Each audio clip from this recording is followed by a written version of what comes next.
Satu minggu terakhir ini, media sosial diramaikan oleh isu mengenai polusi udara yang terjadi di kota Jakarta, mana kota Jakarta sempat dinobatkan sebagai kota dengan tingkat polusi udara tertinggi di dunia dengan nilai indeks kualitas udara yang mencapai 173 poin menurut data AQI. Anda tidak salah, dalam satu pekan terakhir ternyata polusi udara di Jakarta berada di peringkat 1 sebagai kota terpolusi di dunia. Nah, memang polusi udara sangat buruk di Jakarta. Parah banget emang. Parah banget sih. Kebetulan kan pagi-pagi gue kira itu kabut kan, ternyata emang polusi. Nah, apa itu AQI? AQI adalah sebuah perusahaan teknologi kualitas udara yang berasal dari Swiss, mana mereka ini berfokus dalam perlindungan terhadap polutan di udara, mengembangkan pemantauan kualitas udara, dan produk pembersih udara. Sedangkan indeks kualitas udara adalah suatu ukuran yang digunakan untuk menilai pencemaran udara di suatu daerah atau kota. Dan memang ada beberapa golongan skala dalam kualitas udara yang dinilai berdasarkan penghitungan poin, yang mana mulai dari poin 0 sampai 19 itu tergolong sangat bagus sekali udaranya. Sedangkan mulai dari poin 20 sampai 49 itu tergolong bagus. 50 sampai 99 tergolong buruk. 100 sampai 149 tergolong tidak sehat. 150 sampai 249 itu tergolong sangat tidak sehat. Dan 250 ke atas itu tergolong berbahaya. Nah, Jakarta ketika video ini dibuat berada di poin 163. Yang artinya kualitas udara di Jakarta itu tergolong sangat tidak sehat. Jakarta kini punya gelar baru, kota metropolitan, bukan lagi metropolitan.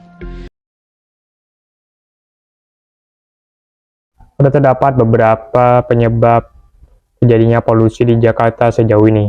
Ada yang mengatakan kalau polusi ini bersumber dari uap air, dan juga yang mengatakan bersumber dari kebakaran hutan, sampai fenomena iklim El Nino.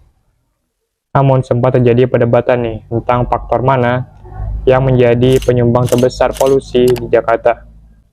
Yang mengatakan kalau faktor utama dari polusi di Jakarta bersumber dari 16 PTU batubara, mana PTU ini memang tersebar luas dan mengapung wilayah di Jakarta, dengan 10 PTU berada di wilayah Banten dan 6 lainnya berada di wilayah Jawa Barat. Nah, namun di sisi lain, Kementerian Lingkungan Hidup dan Kehutanan atau KLHK membantah kualitas udara buruk di Jakarta disebabkan oleh PTU. Mereka mengatakan bahwa faktor kendaraan bermotorlah yang menjadi sumber utama dari polusi yang terjadi di Jakarta. Yang mana untuk emisi karbon monoksida atau CO-nya saja, transportasi menyumbang sebesar 96,36% atau 28.317 ton per tahun. Baru setelah itu disusul oleh pembangkit listrik sebesar 1,76% dan sektor industri sebesar 1,25%. Dan setelah dihitung semua jenis polutan yang ada, transportasi masih menjadi penyumbang polusi terbesar di Jakarta dengan 67,04%-nya. Sektor transportasi berkontribusi terhadap 67,04% polusi udara, disusul sektor industri sebesar 26,8%, diikuti pembangkit listrik 5,7%, kemudian rumah tangga 0,42%, dan sektor komersil 0,02%. Faktor transportasi menjadi penyebab utama polusi juga didukung oleh penambahan kendaraan bermotor yang terjadi di Jakarta, mana angka sepeda motor mengalami kenaikan sebesar 4,9% dan mobil penumpang mengalami kenaikan sebesar 7,1% per tahun, mobil beban naik sebesar 5,3%, dan mobil bus mengalami kenaikan sebesar 4,7%. Bahkan berdasarkan data di 2020, jumlah kendaraan bermotor di Jakarta sudah mencapai 20,22 juta unit.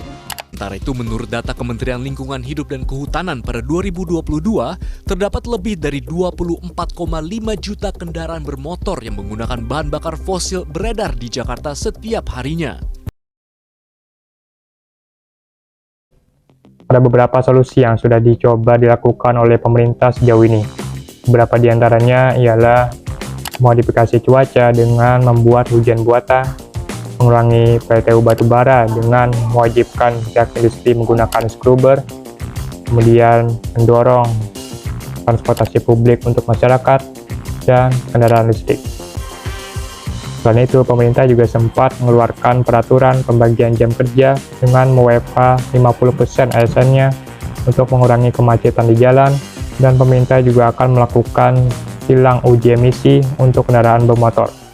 Hari Sabtu tanggal 26 Agustus, polisi akan terapkan sanksi denda bagi kendaraan yang gagal uji emisi. Di kendaraan yang belum lolos uji emisi, pengendara akan dikenakan sanksi Rp250.000 untuk sepeda motor dan Rp500.000 untuk kendaraan roda 4. Selain itu, pemerintah juga telah melakukan penyemprotan di jalan dan di atas gedung untuk mengurangi polusi. Namun semua tersebut masih dinilai belum solutif sampai saat ini. Polusi di Jakarta juga masih tinggi hingga menimbulkan pertanyaan nih, apa sih solusi terbaik sebenarnya untuk polusi yang terjadi di Jakarta saat ini?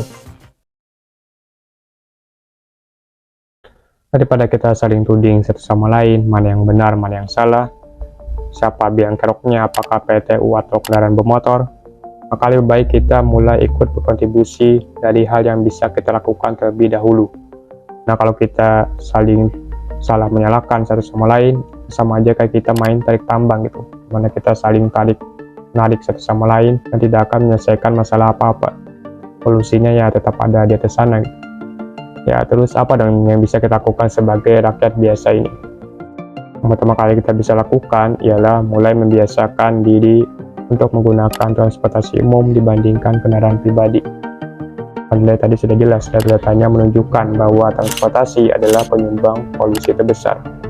Dan bagaimana cara mengatasinya adalah dengan mulai menggunakan transportasi umum dibandingkan pribadi. Itu kita sebagai rakyat. Lalu apa peran pemerintah?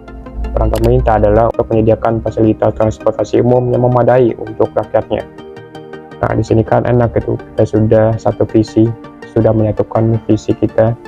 Karena daripada kita saling tarik-menarik satu sama lain, lebih baik kita menyatukan terlebih dahulu visi dan tujuan kita ke arah yang sama.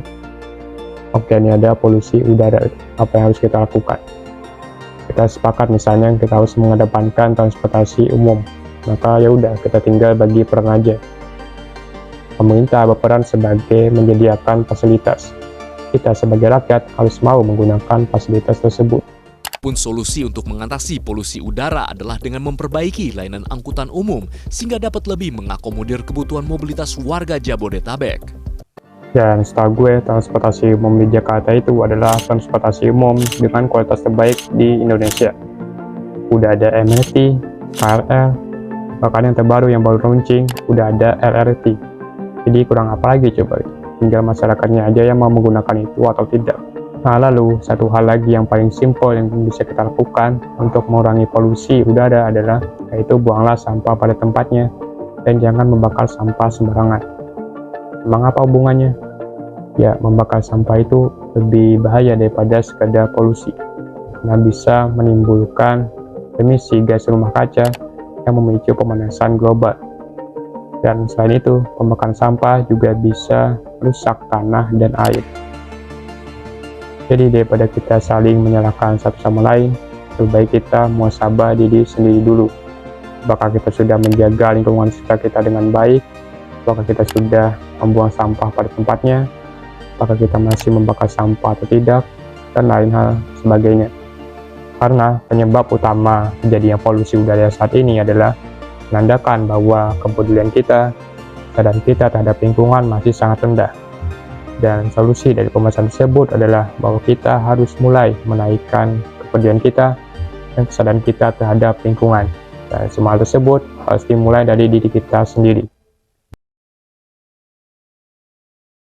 Jadi itulah dia sedikit pendapat gue mengenai permasalahan polusi yang terjadi di Jakarta saat ini. Dan gue berharap sih ini tidak hanya menjadi pembelajaran bagi orang di Jakarta saja, tapi juga bagi kita semua rakyat Indonesia, agar bisa menjadi lebih sadar dan peduli terhadap alam dan lingkungan di sekitar kita. Karena polusi udara yang terjadi saat ini hanyalah produk akhir dari kesalahan-kesalahan yang terus kita ulangi setiap hari. Dari mulai pembakaran sampah yang terus kita biarkan, asap yang keluar dari setiap jutaan knalpot kendaraan yang lalu lalang, semua hal itu kemudian bergabung menjadi satu hari demi hari, hingga akhirnya memunculkan polusi atau kabut yang sangat berbahaya. Dan bahkan yang lebih mengerikannya lagi, bisa memicu terjadinya pemanasan global yang membuat udara dan suhu sekitar kita menjadi lebih panas. Dan apa yang bisa kita lakukan adalah dengan memperbaiki diri kita sendiri dan menerima semua hal itu sebagai tanggung jawab kita bersama untuk merawat dan menjaga lingkungan dan alam sekitar kita. Jadi sekian video kali ini. Terima kasih telah menonton. Jika kalian ada punya pendapat lain, tuliskan di kolom komentar di bawah. Sampai jumpa di video selanjutnya.